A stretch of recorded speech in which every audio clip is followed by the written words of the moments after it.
최근에 한국군 정신교육 자료에서 독도는 분쟁 지역이고 윤석열 정부에서 독도 방어 훈련도 안 한다는 뉴스 못 들었어요? 저는 한국인인데 일본 땅이 맞다고 역사 교육을 받았다고요. 아니 자네 도대체 뭘 어디서 배운 건가? 독도가 아니라 다케시마라고 불러야 맞아요. 미국의 하버드 대학교 한 외국인 교수와 아시아인으로 보이는 학생이 치열한 논쟁을 벌이고 있습니다. 한류가 전 세계의 문화를 선도하면서 한국도 세계인들의 관심이 집중되고 있는데요. 그에 따라 한국의 역사에 대해서도 세계인의 관심도 높아지고 있는 모양입니다. 특히 일본의 잘못된 왜곡된 역사관에 대해 일침을 가하는 한 교수님의 말이 큰 반향을 일으켰습니다. 작년 하버드 대학교에서 한국 역사의 숨은 진실이라는 주제로 세계적인 역사학자인 에드워드 슐츠 교수의 역사 강연이 있었습니다. 그는 동아시아 역사의 권위자로 하버드대뿐만 아니라 예일대, 프린스턴 대학 등 세계적인 명문 대학교에서 역사 강연을 하면서 일본은 한국의 과거의 잘못에 대해 사죄해야 한다라고 주장해 화제를 모은 인물인데요. 슐츠 교수는 역사란 오로지 진실만을 알리는 학문이어야 하며 다른 주관적인 요소가 개입되어서는 안 된다. 또 이 수업을 듣기 싫은 학생이 있다면 결석 처리를 하지 않을 테니 강의실에서 나가라. 나는 진실을 숨기려는 자들과 타협할 생각이 없다라고 역사학자로서의 단호한 모습을 보여주었는데요. 강연에서는 일본 유학생들이 집단으로 반발하여 수업 거부 움직임까지 보였다고 합니다. 이날 강연은 일본 학생의 잘못된 역사관으로 도발적인 질문 내용이 오갔었는데요. 그건 바로 독도에 대한 설전이었습니다. 토의 강의에 출석한 한 일본인 유학생은 다케시마는 일본의 고유 영토이다라는 입에 담기도 민망한 망언을 했는데요. 망언을 들은 슐츠 교수의 놀라운 대답은 강의실에 있던 전 세계 학생들을 깜짝 놀라게 만들었습니다. 그런데 바로 그 순간 교수의 뜬금없는 한마디에 아시아인 학생은 당황한 모습을 보이더니 이내 강의실을 뛰쳐나가고 마는데요. 과연 아시아인 학생에게는 무슨 비밀이 있었던 것일까요? 저는 미국의 하버드 대학교에서 도시 발전과 지리를 중점적으로 강의하는 슐츠라고 합니다. 약 일주일 전 저는 제 교수 인생 처음으로 강의 중 엄청난 화를 내는 사건이 있었는데요. 그날 진행했던 강의는 한국의 지리학 요소와 지금의 선진국 국가 경제 발전의 상관관계를 다루는 주제였고, 저는 여느 때와 다름없이 학생 참여를 최대한 이끌어내며 강의를 진행하고 있었습니다. 현대 사회에서 그 나라가 가진 지리적 요소는 그렇게 중요하지 않습니다. 각 나라의 기술이 발전하지 않았던 시절에는 그 나라가 가지고 있는 땅의 모양이나 지리적 구성 방식, 심지어는 땅의 범위까지 중요한 국가 경제 발전 요소였으나 지금 이러한 모든 논문 자료들은 단 하나의 나라 오직 한국 때문에 완전한 수정 작업을 거치고 있죠. 최근에는 한국의 위상이 상승함에 따라 많은 학생들이 알고 있을 텐데 아시다시피 한국의 영토 그 자체의 범위는 그렇게 넓지 않습니다. 특히나 그들의 고유한 영토에서 북쪽 지방은 또 다른 나라로 규정되어 있고 지금의 선진국 한국으로 알려진 영토의 크기는 더더욱 작게 구성되어 있는데요. 하지만 지금 한국이 보여주고 있는 세계적인 모습은 어떤가요? 현재 한국은 무선 기술 부문에서는 최선두의 모습을 보여주고 있고 제일 눈여겨봐야 하는 것은 그들이 가지고 있는 시민의식입니다. 과거 한국인들은 꽤 힘든 시기가 있었지만 그들이 가지고 있는 끊이지 않는 열정과 국가 발전의 의지 그리고 똑똑한 지능으로 모든 기술을 급속도로 발전시켰습니다. 그리고 이러한 한국의 발전 요소의 땅의 면적은 그렇게 중요하지 않았죠. 오히려 좁은 범위의 도시 발전을 급속도로 상승시키다 보니 다른 나라들은 절대 따라할 수 없는 도시 구성 집약성과 효율성, 그리고 편리함이 생활 곳곳에 자연스럽게 파고들었고 이것이 바로 현재 한국의 최대 장점입니다. 한국인들의 빨리빨리 문화를 다들 한 번씩은 들어봤을 것입니다. 그런데 놀랍게도 한국인들은 빨리 해야겠다는 의지를 가지고 무언가를 하는 것은 아닙니다. 그들이 사는 도시나 생활 방식 자체가 모든 것을 빨리 완수할 수 있도록 굉장히 효율적으로 구성되어 있기에 자연스럽게 대부분의 생활 요소가 빨리 이루어지는 것뿐이죠. 우리가 지리적 영토를 제외하고 배워야 하는 부분이 바로 한국의 이러한 모습입니다. 특히 전 세계에서 유례를 찾아볼 수 없는 한국인들의 따뜻한 시민의식은 그들의 영토를 더욱 효율적으로 사용할 수 있게 24시간 불이 꺼지지 않는 나라를 만들어냈고 모든 문화가 엄청난 속도로 발전했습니다. 저도 종종 한국을 방문하고는 하지만 한국의 길거리를 걸어 다니다 보면 굉장히 신기한 장면들을 볼 수 있습니다. 의사 가운이나 간호사 가운을 입고 있는 한국 의료인들이 길거리에서 간단한 의료 장비를 구성한 뒤 시민에게 무료 건강검진 서비스를 제공하는 모습인데요. 우리 단순하게 생각해 봅시다. 만약 미국에서 저러한 건강검진 케어 서비스를 길거리에서 실행했다면 어떻게 됐을까요? 아마 1시간도 지나지 않아 값비싼 의료장비부터 책상과 의자까지 전부 도난당해 사라졌을 것입니다. 하지만 한국에서는 이러한 일들은 상상조차 할 수 없는 일이에요. 그들이 가지고 있는 최선진국 마인드의 시민의식은 남의 것을 훔쳐가려는 생각조차 없고 오히려 남을 도우려는 생각으로 가득합니다. 아마 외국인들이 한국으로 처음 여행을 떠났을 때 제일 놀라는 부분 중 하나가 바로 이러한 한국인들의 따뜻함이죠. 특히나 길거리에서 의료 서비스를 제공할 수 있을 만큼 경제적으로 부유한 나라는 아마 한국을 제외한다면 몇 없을 것입니다. 이처럼 한국은 자신들의 약점이었던 땅의 면적이나 고산지대가 많은 부분을 오히려 도시 발전 요소와 열정적인 시민의식을 통해 믿기지 않는 개발을 이루어냈고 이러한 요소들이 바로 지금 우리가 한국 그리고 한국인들에게 배워야 하는 자세입니다. 특히나 한국이 가지고 있던 특별한 영토 독도는 현대시대에서 많은 나라들이 부러워하는 지리적 이점과 막대한 광물, 생산성을 가지고 있다는 새로운 사실이 밝혀졌고 결국 한국의 지리적 약점은 현대시대에서는 또 다른 장점으로 거듭나고 있죠. 한국이라는 나라 자체의 인기나 위상이 올라간 뒤에는 한국의 영토와 경제발전의 상관관계를 다루는 제 강의가 꽤 인기가 많아졌고 그래서 그런지 수많은 나라의 학생들이 강의 참관을 하기도 했습니다. 그렇게 일부의 강의를 마치고 잠시 휴식을 취하려던 순간 뜬금없이 한 아시아인 학생이 저의 허락이 있기도 전에 자리에서 일어나 이상한 주장을 하기 시작했는데요. 그녀는 겉보기에는 마치 한국인처럼 보였기에 저는 오히려 한국인 학생의 신선한 의견을 들을 수 있는 좋은 기회라 여겨 그녀의 발언을 멈추지 않고 경청하기로 했습니다. 교수님, 저는 한국에서 태어난 한국인이지만 현재 한국은 일본이 없으면 완전한 경제 위기를 맞이할 수밖에 없는 나라입니다. 한국인인 저조차 이러한 감정을 느끼고 있는데 왜 교수님께서는 마치 한국이 엄청나게 현대사회 트렌드를 주도하는 선진국인 것처럼 강의를 진행하시는 거죠? 제가 더욱 어이가 없는 것은 현재 한국이 가지고 있는 모든 장점은 오히려 일본이 그 이상으로 현대 시대에서 보여주고 있는데 교수님께서는 일본에 대한 발언은 전혀 없었다는 사실입니다. 저 또한 한국인이니까 한국에 대한 자부심을 느끼는 강의는 좋지만 교수님께서는 학생들에게 자칫 잘못하면 한국이 뛰어난 나라라는 잘못된 정보를 전파할 가능성이 있어 보입니다. 또 교수님이 주장하신 독도에 대한 문제는 한국인인 저조차 예민하게 생각하는 문제입니다. 최근 새롭게 밝혀진 사실은 독도가 한국의 땅이 아닌 일본의 고유한 영토 소속이라는 사실입니다. 교수님께서는 지리학과 관련된 강의를 하시면서 이러한 최신 정보는 전혀 모르셨던 걸까요? 이미 한국의 독도는 지리적인 분쟁에서 많은 주장이 있었던 땅입니다. 당연히 독도뿐만 아닌 그들의 수도인 서울이나 제2의 도시 부산까지 일본의 땅이라는 말이죠. 하지만 현재 한국인들의 모습을 보세요.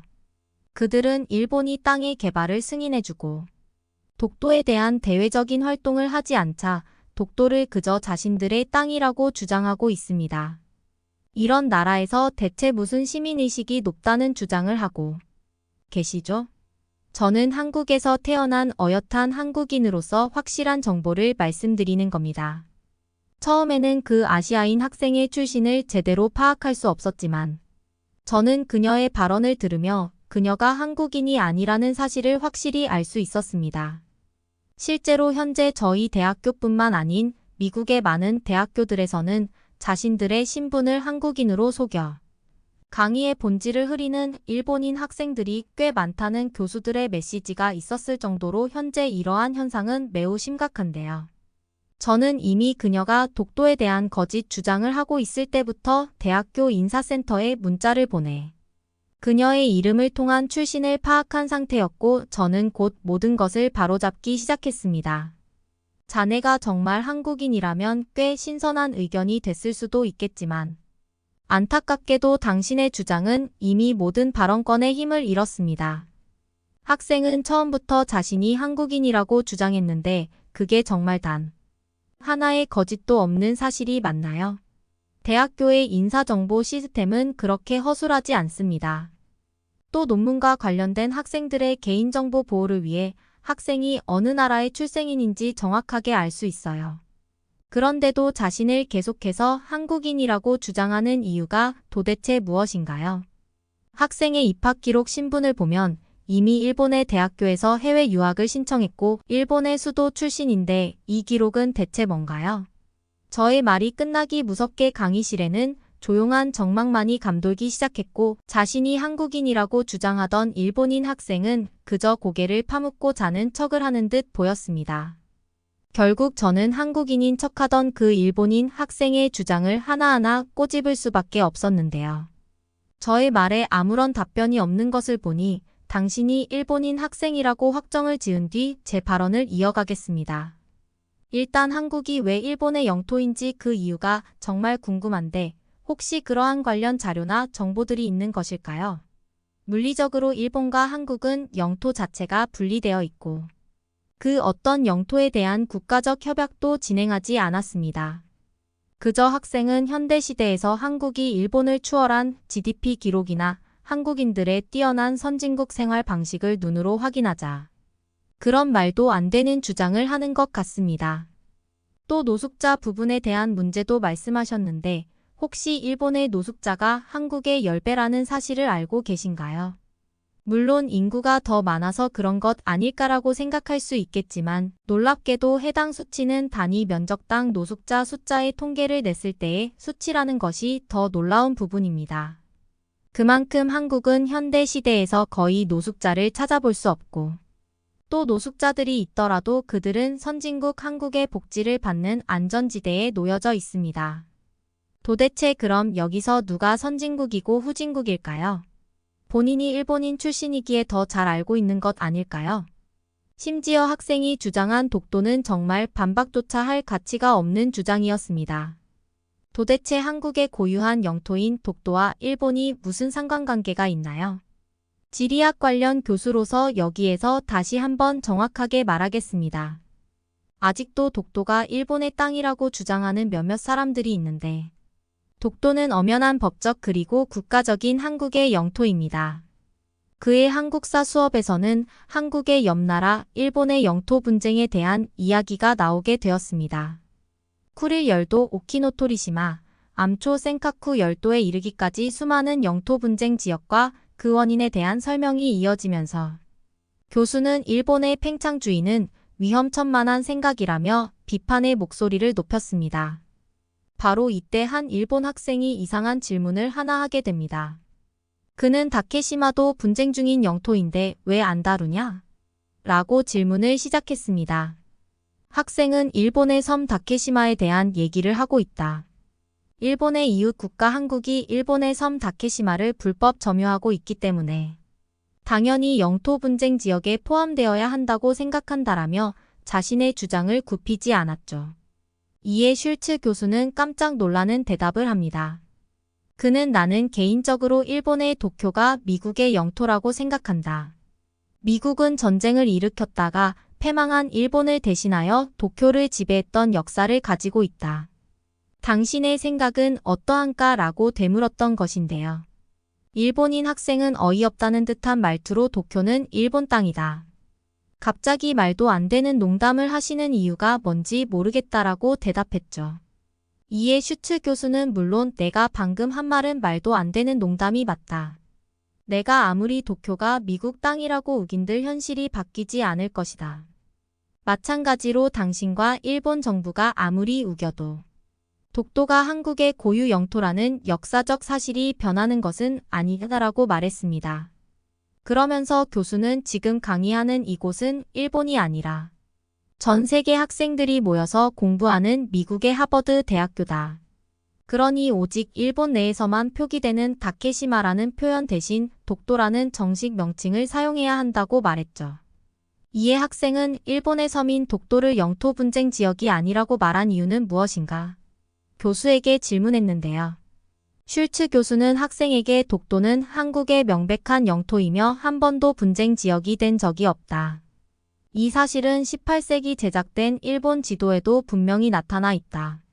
일본인들조차 독도를 조선 영토라고 생각했다는 얘기다.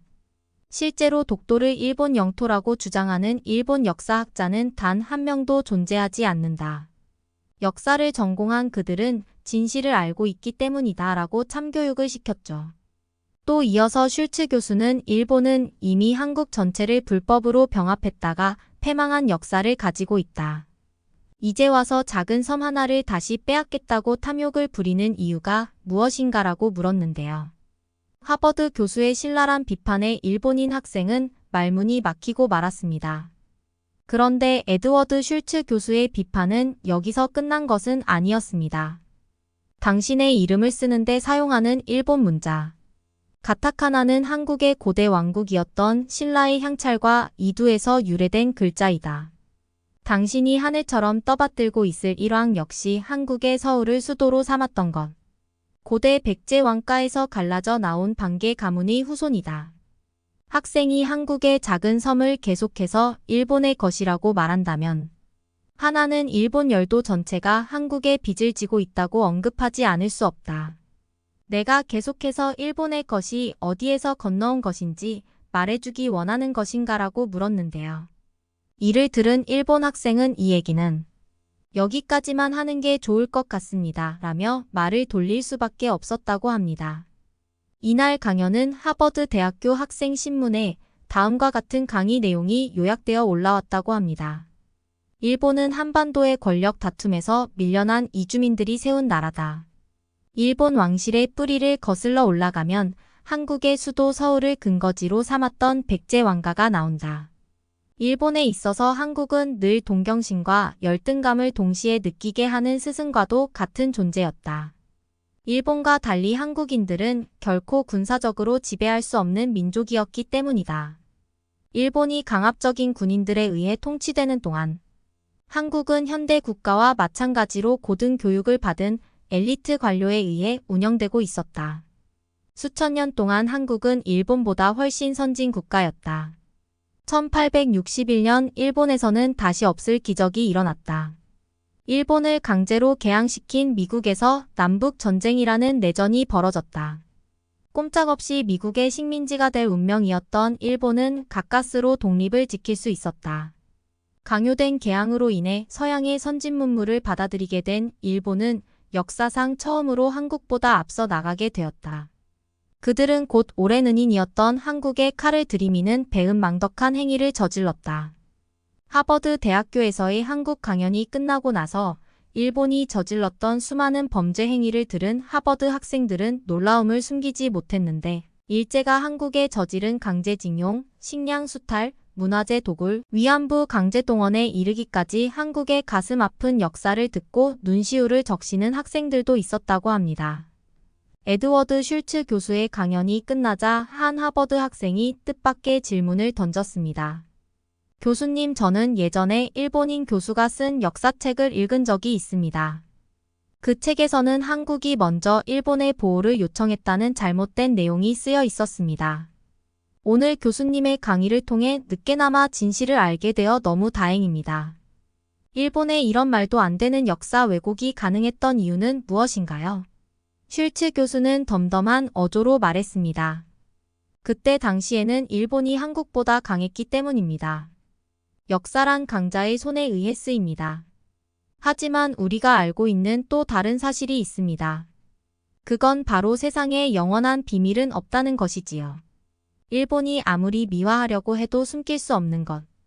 그건 바로 일본이 한국과 미국을 비롯한 수많은 나라를 침략하여 온갖 범죄를 저질렀다는 사실입니다. 하나는 미국에서 가장 뛰어난 학생들인 여러분이 이 사실을 모든 사람에게 전해주었으면 합니다. 일본은 오랜 스승과도 같은 나라인 한국을 침략해 수많은 범죄 행위를 저질렀음에도 불구하고 모든 역사적 사실을 한국인들이 먼저 일본의 보호를 요청했다라는 거짓말로 왜곡합니다.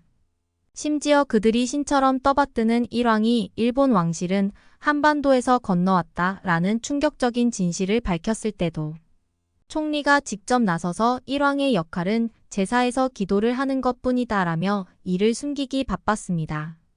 이 모두가 일본 역사의 추악한 진실을 가리려는 비열한 술책이었지. 지난 수십 년 동안 일본은 한국보다 강한 국력을 지닌 나라였고 그렇기 때문에 이런 일본의 역사 왜곡에 속아 넘어간 세계인들도 많았습니다. 라고 대답했습니다.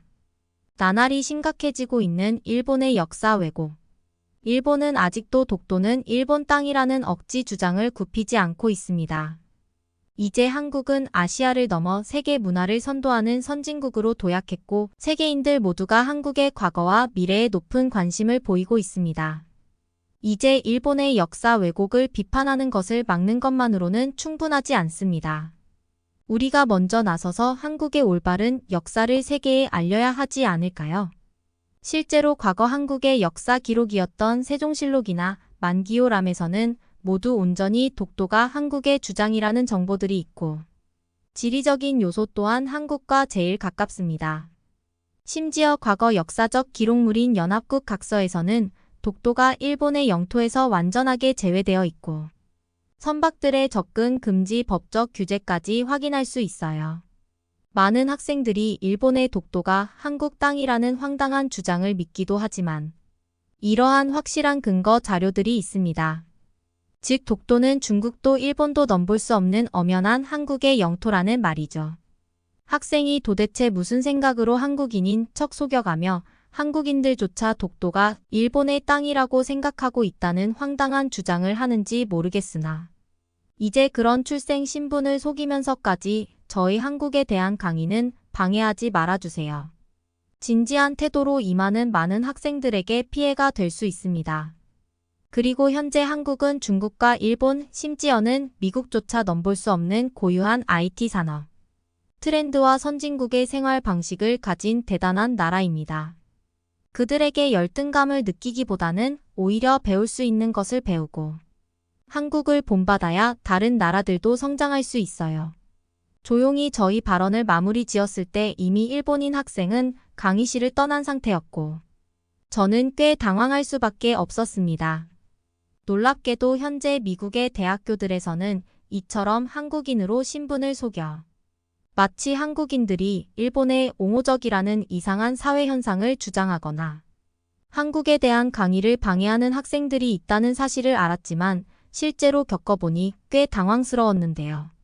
그런데 바로 그 순간 강의실에 있던 한 학생이 일어나더니 자신이 진짜 한국인인데 독도에 대한 자세한 설명과 주장을 말해줘서 고맙다는 말과 함께 박수를 보내주기 시작했습니다. 그날 이후 저는 교수 중 최초로 한국과 관련된 강의를 진행할 때는 철저히 신분을 검사하고 강의를 진행하게 됐는데요. 학생들에게 불편을 유발하는 방법이지만 저로서는 한국인인 척하는 일본인 학생들 때문에 잘못된 정보들이 퍼져나가는 것을 막고 싶었고 온전한 한국의 선진국 정보들을 알려야 하는 교수로서의 책임이 있기 때문이죠. 앞으로도 한국에 대한 많은 강의들을 진행하겠지만 아무쪼록 이러한 일본인 학생들이 더는 발생하지 않았으면 좋겠습니다. 그러면 다음 사연으로 넘어가겠습니다. 오빠 나한테 숨기는 거 있어. 나 속이는 거 아니지? 여기 이상하다는 듯이 한국 남자를 바라보는 일본 여성이 있습니다. 과연 이 여성에게는 어떤 일이 있었던 걸까요? 안녕하세요. 일본인 메구리입니다. 요즘 한국 드라마인 눈물의 여왕을 보면서 다시 한번 한국 드라마에 푹 빠져 있습니다. 최근에 일본에서는 한국 드라마의 인기가 정말 대단합니다. 저는 일본의 평범한 직장인이고 대단한 것 없이 평범한 삶을 살았습니다. 저의 부모님은 라면집을 하시는데 가게가 엄청 유명한 것은 아니었지만 우리 동네에 많은 사람이 찾는 곳이었어요. 아버지는 라면 연구도 많이 하시고 면과 국물을 어떻게 하면 맛있게 만들지 고민도 많이 하셨어요. 우리 부모님도 특별하지 않은 일본의 평범한 시민이었습니다. 그래서 해외도 한번 나가보신 적이 없고 여권조차 없으셨어요. 그런데 저는 사실 고등학교 때부터 한국 드라마의 팬이었습니다. 그 시작은 별에서 온 그대라는 드라마 때문이었습니다. 전지현 배우와 김수현 배우가 주인공으로 나왔던 드라마인데 내용도 너무 재미있었고 일본에서는 볼 수 없는 뛰어난 드라마였어요. 이게 거의 10년이 넘은 드라마인데 김수현 배우는 외계인인지 눈물의 여왕에서도 너무 멋지고 잘생기고 10년 전 그대로인 것 같습니다.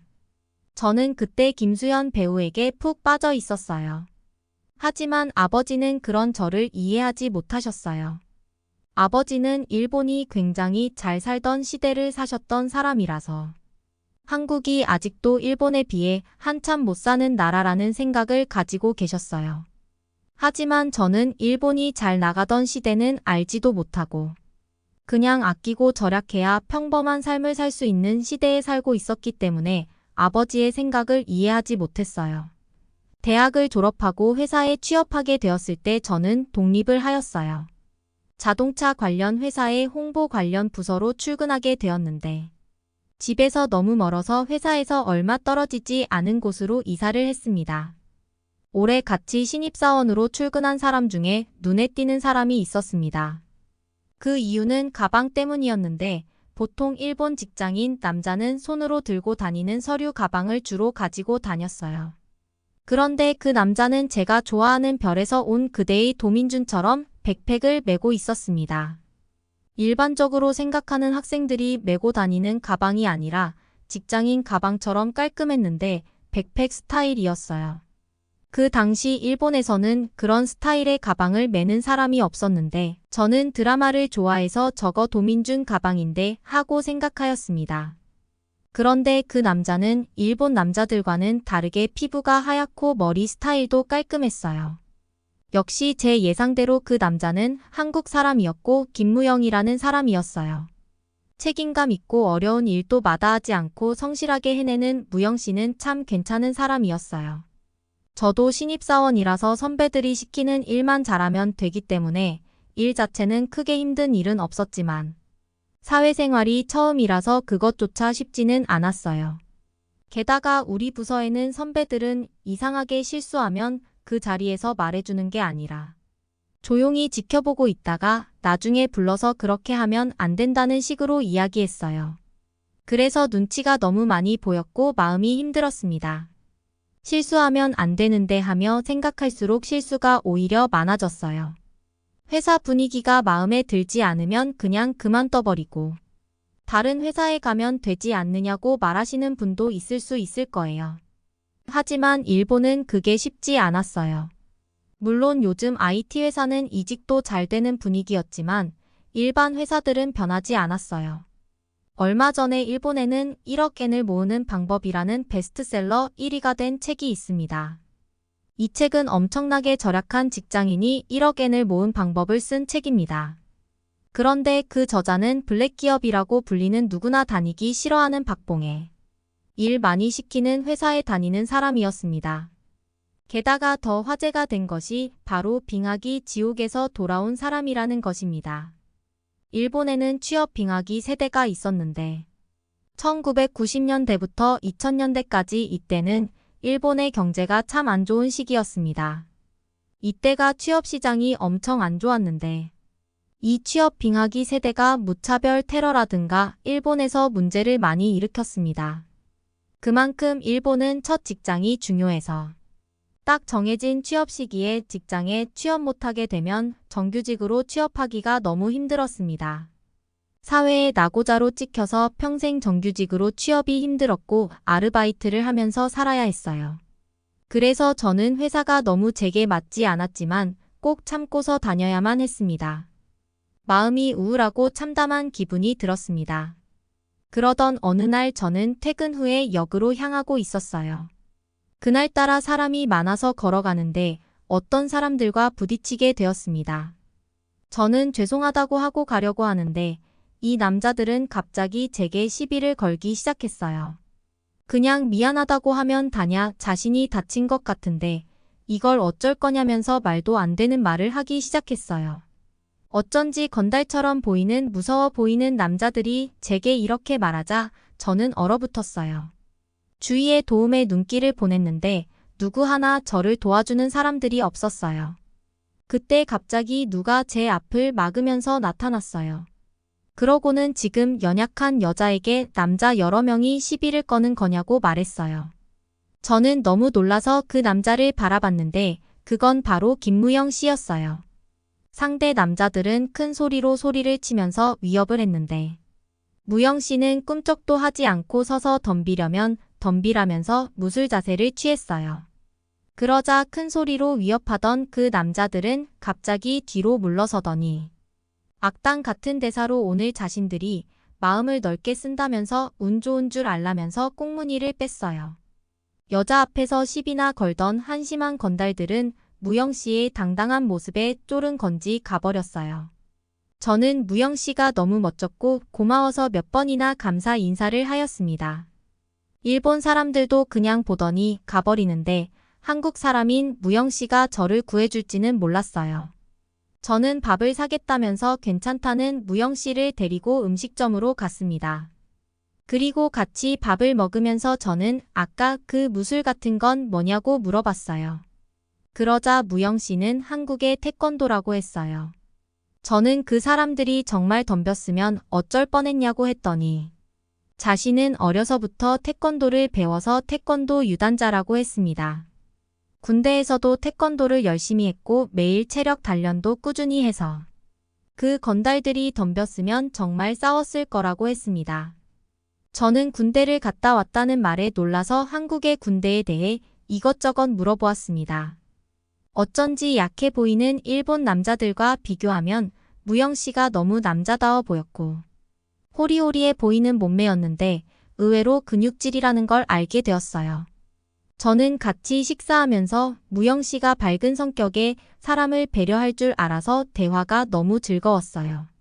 그래서 용기를 내서 늘 궁금했던 가방에 대해서도 물어봤는데 무영 씨는 자신도 별에서 온 그대라는 드라마를 좋아하는데 한국의 부모님이 졸업 선물로 사서 보내주셨다고 했습니다. 그 후로 저는 무영 씨가 좋아졌고 그날 고마웠던 일을 핑계로 무영 씨와 같이 밥을 자주 먹게 되었어요. 무영 씨도 제게 호감이 있었기 때문에 우리는 사귀게 되었습니다. 회사 생활은 힘들었지만 무영 씨가 많이 다독여주고 힘을 주었어요. 자신도 매우 힘들었을 텐데 무영 씨는 일본 남자들과는 다르게 든든한 사람이었습니다. 게다가 군대를 갔다 와서 그런지 비슷한 나이대의 일본 남자에 비해서 어른스러웠고 남자다워 보였어요. 무영 씨는 저와 같이 입사했지만 군대를 갔다 와서 2살이 더 많았습니다. 저는 한국 드라마를 보면서 꼭 한번 불러보고 싶었던 오빠라는 단어를 무영 오빠에게 쓰게 되었습니다. 일본에서는 엄청 친한 사이가 아니면 이름조차 부르지 않아서 저는 한국 사람들이 오빠라고 부르는 게 신기했어요. 회사에서는 무영 오빠를 김상이라고 불렀지만 우리 둘이 같이 있을 때는 무영 오빠라고 불렀습니다. 우리가 사귀게 되자 한국 남자는 참 일본 남자와 다르다는 걸 알게 되었어요. 가장 차이를 느낀 점은 일본 남자들은 소극적이고 부끄러워하는 게 느껴졌는데 한국 남자는 적극적이었어요. 그리고 핸드폰 메시지나 전화를 자주 해줬어요. 무영 오빠는 밤에 자기 전에 잘 자라는 문자를 보내줬는데 너무 다정하고 낭만적이었어요. 애정 표현을 잘 안 하는 일본 남자들보다 사랑한다는 말도 잘해주고 참 착하고 배려심도 좋았어요. 제가 무거운 물건을 들고 있으면 자신이 들어줬고 햇빛이 강하면 손으로 햇빛을 가려주기도 해서 제가 감동한 적이 한두 번이 아니었어요. 게다가 기념일도 너무 잘 챙겨줘서 저도 까먹고 있던 우리의 100일도 선물을 사주고 직접 음식을 요리해서 같이 먹었습니다. 무영 오빠와 만나면서 저는 정말 한국 드라마의 여자 주인공이 된 기분이었어요. 이런 게 사랑을 받는다는 느낌이라는 걸 듬뿍 느낄 수 있었습니다. 제가 친구들에게 무영 오빠에 대해 이야기해줬더니 한국 남자들은 드라마에서만 그런 게 아니라 실제로 여자에게 잘하는 거냐면서 다들 저를 너무 부럽다고 말했어요. 그렇게 우리 두 사람은 잘 지냈고 결혼을 생각하게 되었습니다. 하지만 부모님에게 한국 사람과 결혼하겠다는 말을 쉽게 꺼낼 수가 없었어요. 어머니는 저랑 같이 한국 드라마를 보면서 한국 남자들이 참 멋지구나, 나 같은 이야기를 자주 하셨어요. 하지만 고지식한 아버지에게 말할 생각을 하니 눈앞이 캄캄해지는 느낌이었어요. 그래도 이렇게 계속 미룰 수는 없었기 때문에 부모님과 무영 오빠와 함께 식사했습니다. 어머니는 무영 오빠를 보자마자 키 크고 잘생긴 오빠가 마음에 드시는 눈치였어요. 하지만 역시 아버지는 한국 사람이라는 말을 듣자마자 표정이 굳으셔서 말도 없이 식사만 하셨어요. 그나마 화를 내지 않으신 것만으로 다행이라고 해야 할까요? 어머니는 이것저것 무영 오빠에게 질문을 했는데 활발하고 시원한 성격에 재미있게 말도 잘하는 오빠를 좋아하셨어요. 하지만 아버지는 끝까지 말을 안 하셨어요. 저는 참 속상했고 오빠에게도 미안해서 돌아가면서 아버지 때문에 불편했지 정말 미안해라고 말했습니다. 오빠는 괜찮다면서 이해한다고 말했어요. 그런데 그날 이후 주말마다 이상하게 무영 오빠가 연락도 잘 안 오고 약속이 있다는 말로 우리의 만남이 뜸해졌어요. 저는 그날 이후로 이러는 것이 제가 싫어진 건가 싶었어요. 너무 속상하고 마음이 아팠지만 오빠를 탓할 수도 없었습니다. 게다가 회사가 너무 바빠서 저는 한참 야근하고 집에 와서 쓰러져 자는 게 반복되었습니다. 그래서 무영 오빠에게 제대로 말을 건네지 못하고 있었어요. 그러던 어느 날 아버지에게 전화가 왔어요. 주말에 집에 한번 오라는 것이었습니다. 먼저 저한테 전화하지 않던 아버지에게 전화가 온 것도 놀라웠고 집에 무슨 일로 오라는 것인가 싶었어요. 그래서 그 주 주말에 집으로 가게 되었습니다. 그런데 놀랍게도 우리 집에 무영 오빠가 와 있는 것이었어요. 저는 눈을 둥그렇게 뜨고 어떻게 여기 있냐고 했더니 오빠는 그냥 미소를 지었어요. 아버지는 우리 앞에 앉아서 말씀하셨어요. 둘이 결혼해서 행복하게 살라고 결혼을 허락해 주시는 거예요. 저는 어리둥절해서 아버지와 어머니 그리고 오빠를 번갈아 바라보았습니다. 세 사람이 저만 모르는 무슨 일이 있는 걸까요? 알고 보니 무영 오빠가 주말마다 아버지의 라면 가게로 가서 일을 했던 것입니다. 어머니에게 연락해서 도와달라고 했고 오빠가 아버지의 마음을 돌리고 싶어 하는 걸 알고는 도와주셨어요. 아버지는 오빠가 잠깐 그러다 말겠지 하면서 상관 안 하셨다고 해요. 그런데 성실하고 싹싹하게 일도 잘해서 손님들도 좋아했다고 합니다. 게다가 며칠 오다 말 거로 생각했던 오빠는 2달이 넘는 동안 한 번도 빠지지 않고 열심히 일도 했고 아버지에게도 참 잘했다고 해요. 저는 부모님에게 귀엽게 구는 딸이 아니었는데 오히려 오빠가 애교 넘치게 잘하자 무뚝뚝한 아버지도 마음이 바뀌셨어요. 저는 그 이야기를 듣고 오빠가 제가 싫어졌다고 생각했는데 그게 아니라 저를 위해서 이렇게 고생했다는 것에 놀라서 눈물을 펑펑 흘렸어요. 우리는 일본에서 결혼식을 올린 후에 한국으로 여행을 가게 되었습니다. 시부모님이 일본에 오셔서 우리의 결혼을 축하해 주셨는데 무영 오빠만큼이나 성격도 시원하고 좋으신 분들이었어요. 우리 부모님에게 한국에 꼭 여행 오시라고 하셔서 한 번도 해외여행을 한 적도 없고 여권도 없는 우리 가족은 처음으로 여권을 만들었습니다. 아버지, 어머니는 서울에 가셔서 정말 놀라셨어요. 과거에 한국만 알다가 직접 본 한국은 일본보다 더 좋았습니다. 높은 빌딩이 가득한 도시도 너무 멋졌고 한국 사람들은 키도 크고 잘생기고 예쁜 사람들이 많았어요. 그리고 패션 감각도 뛰어나서 오히려 일본이 뒤처지는 느낌이었습니다.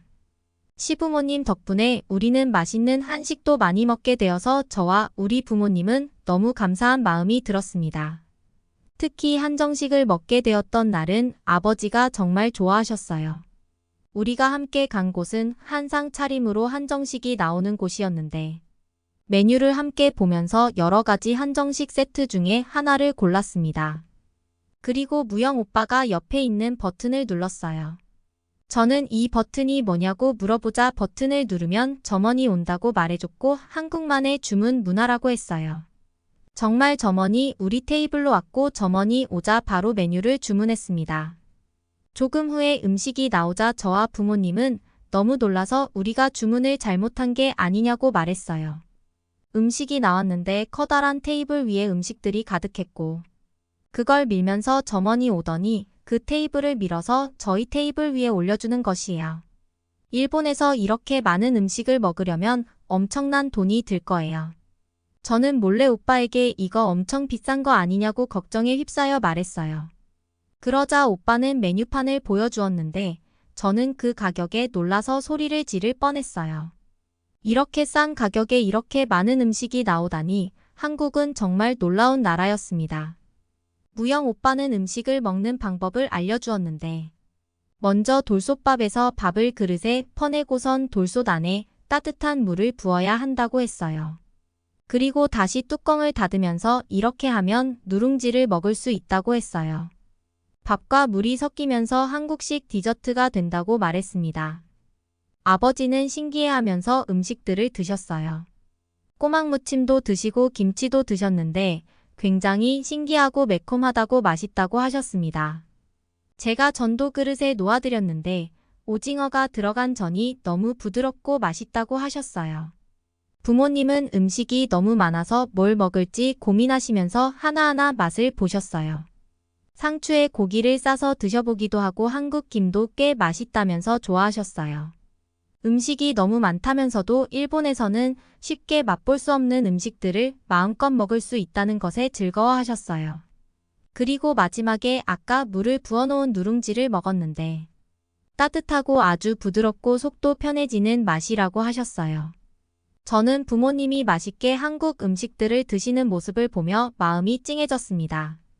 이렇게 좋아하시는 모습을 보자 제가 열심히 일해서 더 자주 여행을 같이 다녀야 하겠다는 생각이 들었습니다.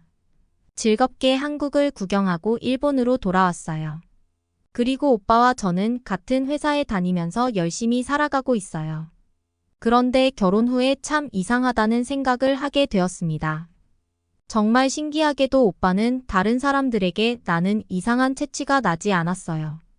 한국 여행 중에도 느꼈는데 일본에서는 사람 많은 지하철 안에서 제발 이상한 냄새가 나는 사람이 옆에 안 타기를 바라거든요. 그래서 오빠가 무슨 특별한 비밀이 있는 건가 했는데 한국 사람들은 유전자상으로 냄새가 잘 나지 않는다고 하네요. 여름에 데오드란트로 냄새를 없애야 했는데 너무 부러웠어요. 요즘은 어떻게 된 일인지 아버지는 저보다 오빠를 더 좋아하는 것 같아서 질투가 나요. 아버지는 연락을 잘 안 하는 저보다 전화도 자주 해서 안부도 물어봐주는 오빠가 더 아들 같다고 합니다. 저는 질투는 나지만 정말 오빠에게 고마운 마음이 들어요.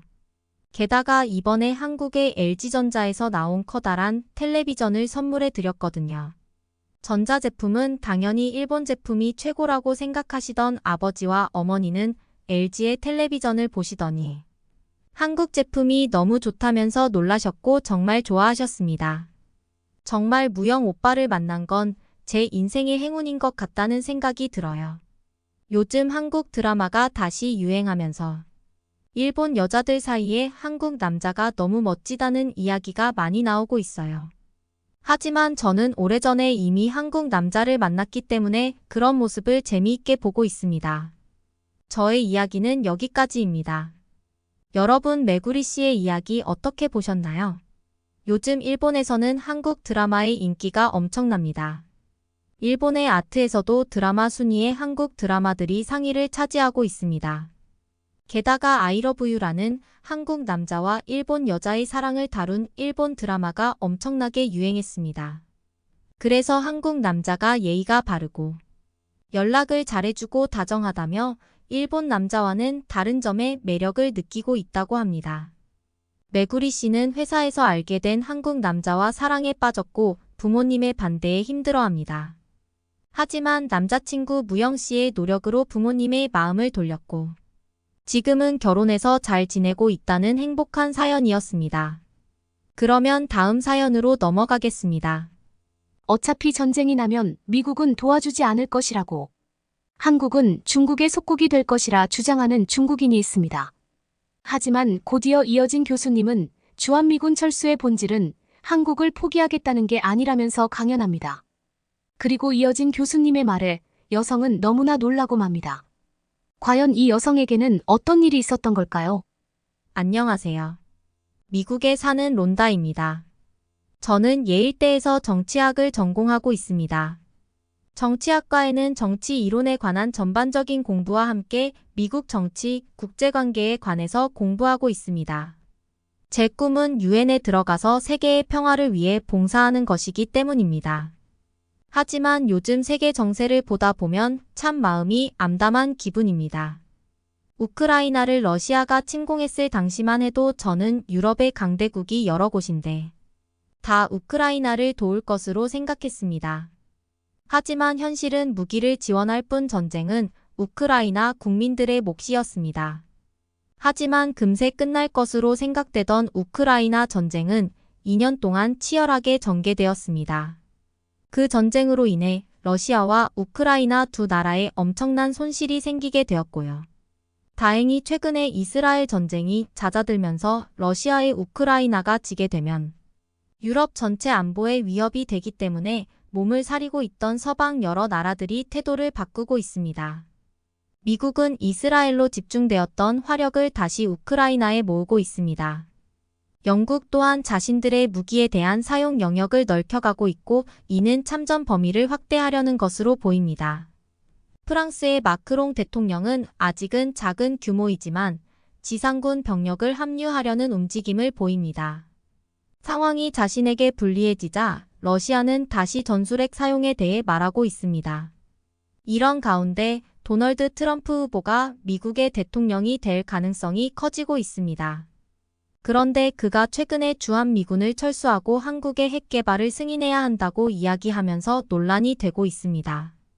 저는 세계 평화를 위해 핵을 반대하는 입장인데 트럼프 후보가 대통령이 되면 한국이 핵을 가질 수 있다는 말에 큰 우려를 하고 있습니다.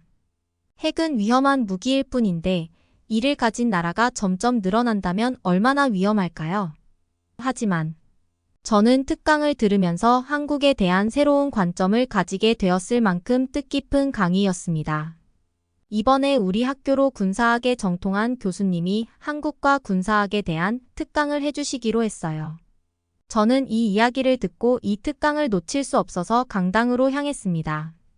이번 사안에 대한 학생들의 관심이 높았는데 많은 학생이 강당을 가득 채우고 있었어요. 그런데 우리 과의 문제아인 중국인 라오닝이 거들먹거리면서 말했어요. 어차피 중국의 속국이었던 한국이 미국의 백을 믿고 잘난 체 했는데 미군도 떠나가면 군사력도 형편없어서 중국 앞에 무릎을 꿇고 다시 속국이 될 거야.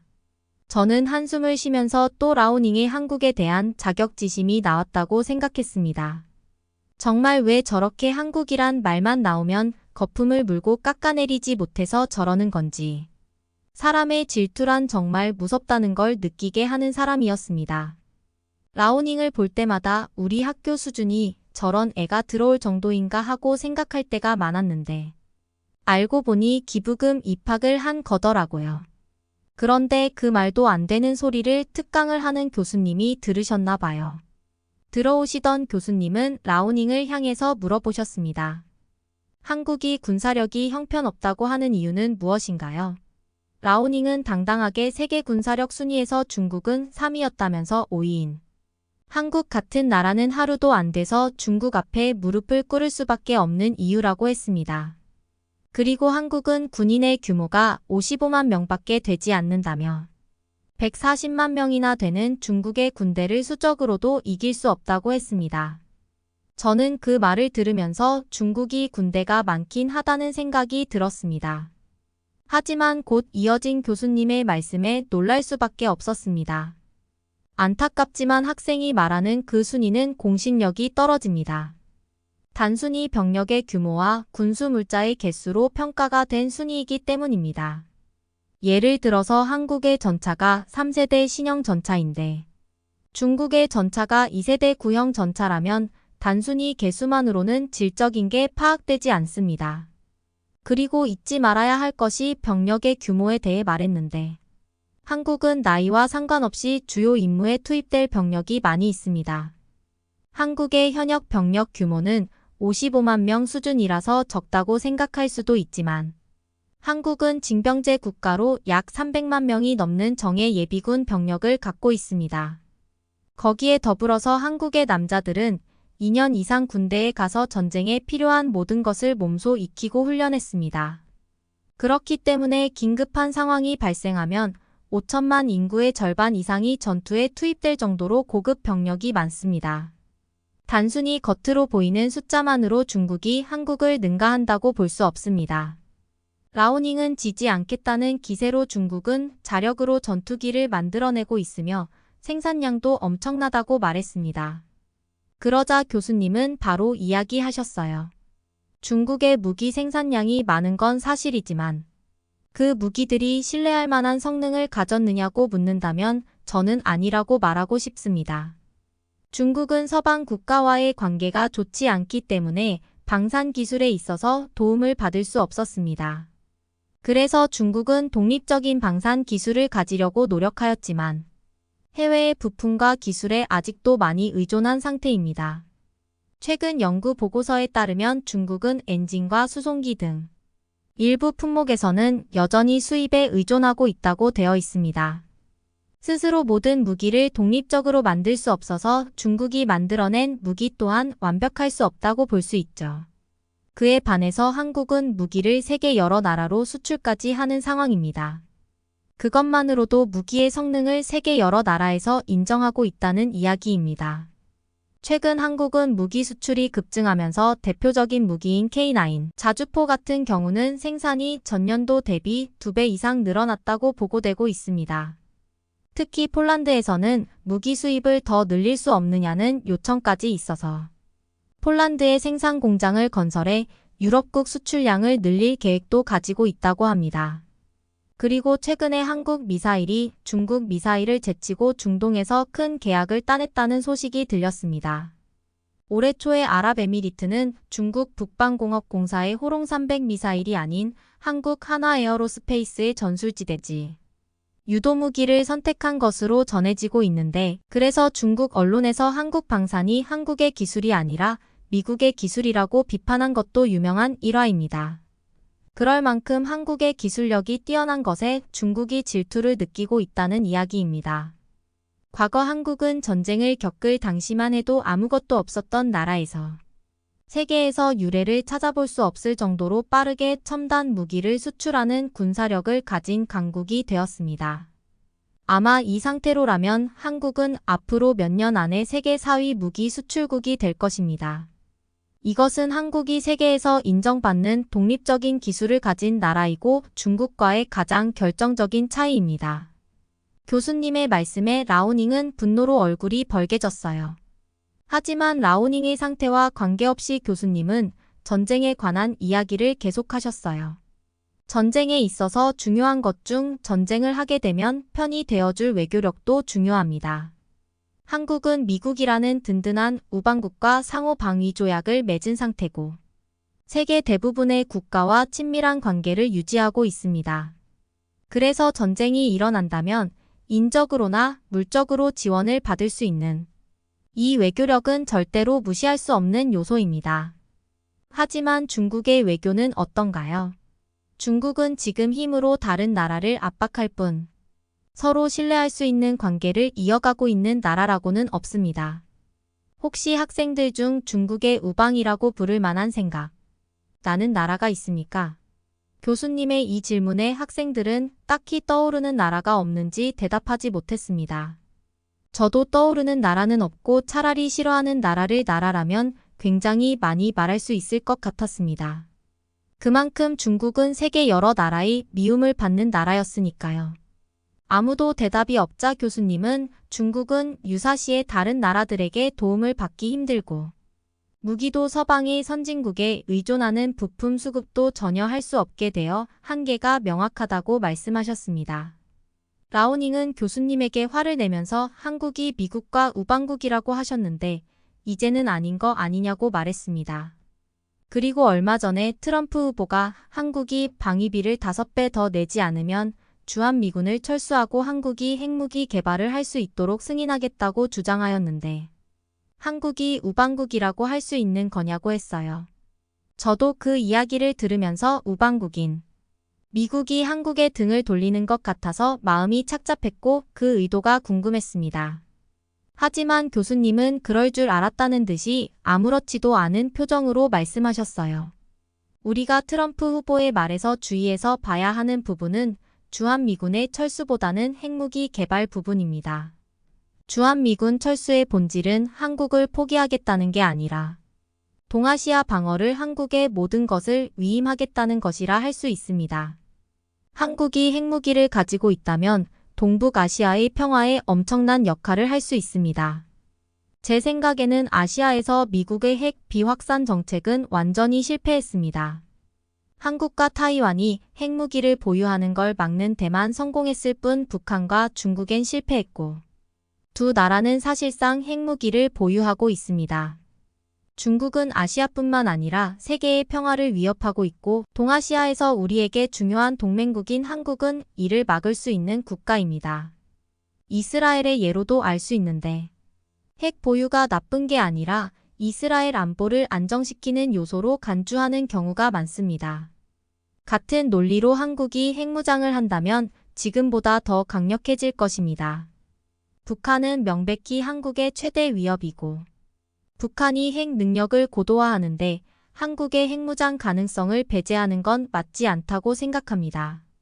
한국의 자체 핵무장을 포함한 모든 옵션을 테이블에 올려놓고 논의해야 할 때입니다. 이것은 시대가 변하고 미국이 더 이상 핵우산의 역할을 못하므로 한국은 자신의 나라를 지키기 위해서도 핵 개발은 필수라고 말할 수 있고 미국도 누구도 막을 수 없는 시대 흐름입니다. 라오닝은 그 말에 말도 안 된다는 듯이 말을 했습니다. 한국이 핵무기를 만들게 되면 무슨 짓을 할 줄 모르는 나라인데 어떻게 핵무기를 만들 수 있다는 말입니까? 중국과 러시아에서 허락하지 않을 겁니다. 교수님은 어이없다는 듯이 라오닝을 바라보면서 놀라운 말씀을 하셨어요. 일각에서는 한국이 핵무기를 만들려면 국제사회의 반대가 있을 것이라고 말하는 사람들이 있습니다.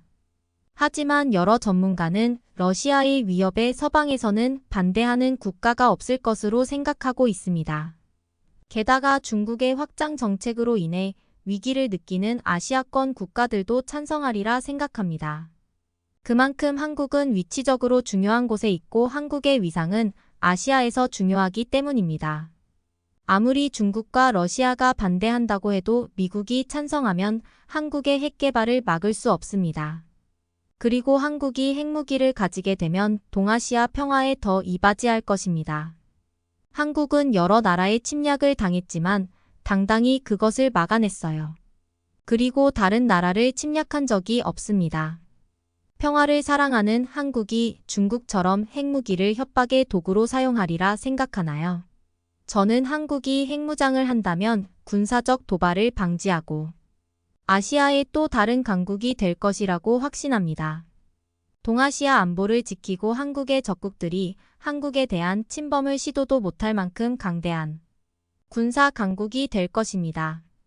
더 이상 다른 나라의 도움은 필요 없이 스스로 자신의 나라를 지킬 수 있는 자주국방의 국가가 바로 한국이 될 것은 자명한 사실이죠. 교수님이 한국에 대한 칭찬을 아끼지 않자 라오닝은 잔뜩 뿔이 났습니다.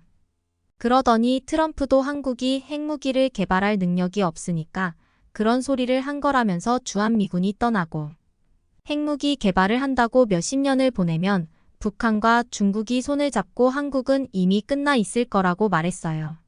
저는 라오닝의 전쟁을 일으키겠다는 말을 아무렇지도 않게 하는 모습을 보면서 인간으로서 저게 할 소리인가 하면서 정말 중국의 본심이라는 생각을 하게 되었습니다. 하지만 교수님은 라오닝을 비웃듯이 한국의 기술력에 대해 말씀을 하셔서 너무 깜짝 놀랐습니다.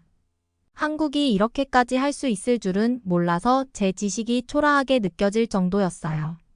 학생 여러분들이 기억해야 할 것은 현재 한국이 가진 원자력 관련 기술만으로도 상상을 초월하는 규모의 핵무장이 가능하고 한국의 핵무장 능력은 우리의 일반적인 상상을 초월하는 수준입니다.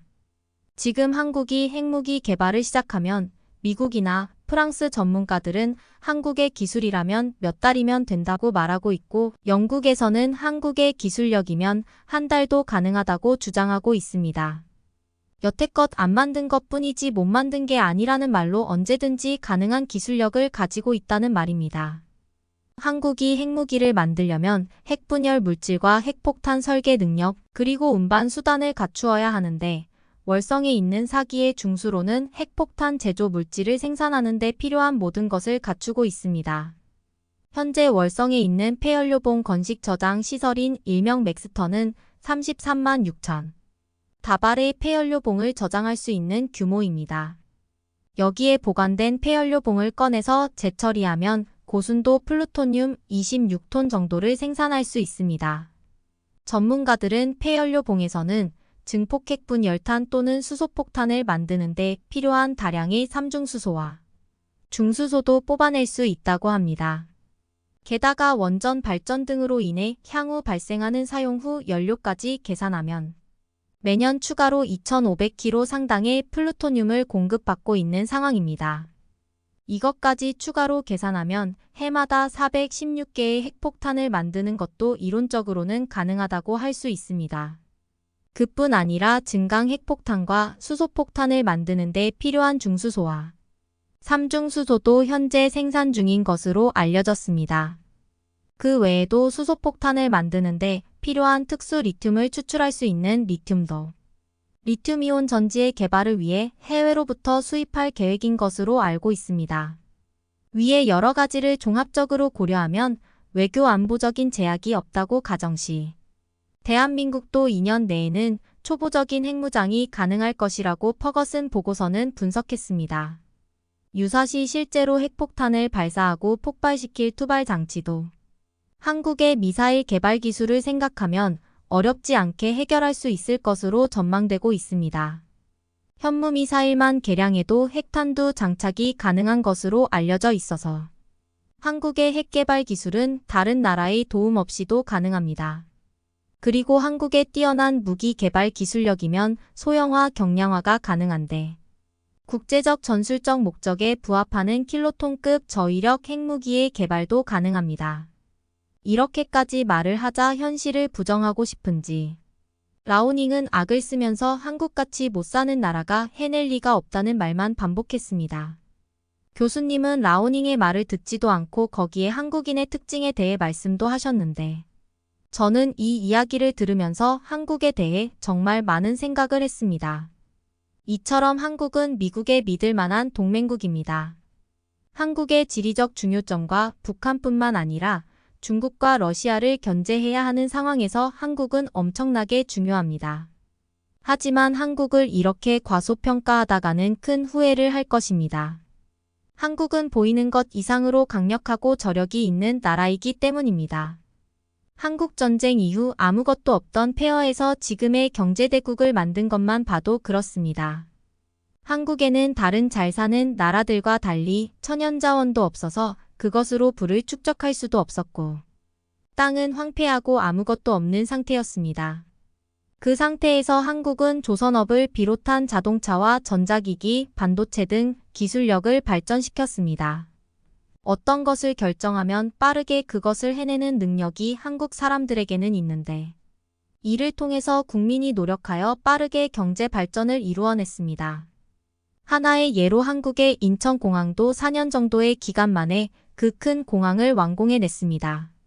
게다가 그렇게 빠르게 지은 인천공항은 지금도 세계공항 순위 3위 안에 꼭 들 정도로 좋은 공항이라고 불리고 있고요.